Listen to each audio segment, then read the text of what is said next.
High beams from scary stories to tell in the dark. The girl driving the old blue sedan was a senior at the high school.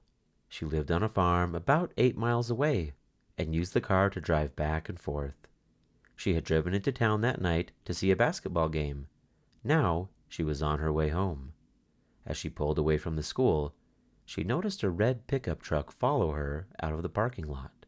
A few minutes later, the truck was still behind her. I guess we're going in the same direction, she thought.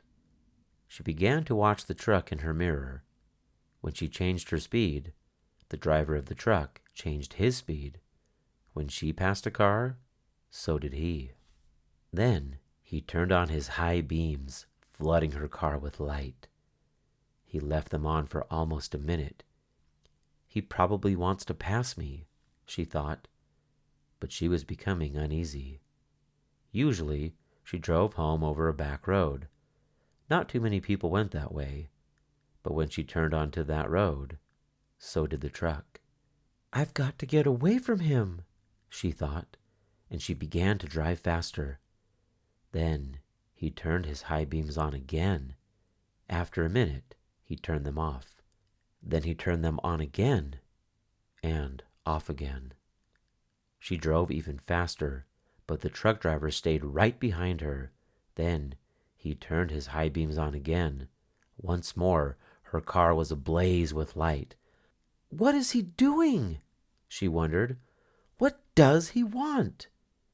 Then he turned them off again, but a minute later, he had them on again, and he left them on. At last, she pulled into her driveway, and the truck pulled in right behind her. She jumped from the car and ran to the house. Call the police! She screamed at her father. Out in the driveway, she could see the driver of the truck. He had a gun in his hand.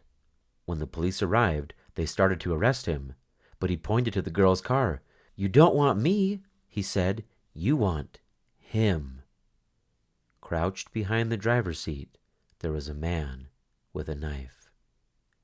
As the driver of the truck explained it, the man slipped into the girl's car just before she left the school. He saw it happen, but there was no way he could stop it. He thought about getting the police, but he was afraid to leave her. So he followed her car. Each time the man in the back seat reached up to overpower her, the driver of the truck turned on his high beams. Then the man dropped down, afraid that someone might see him.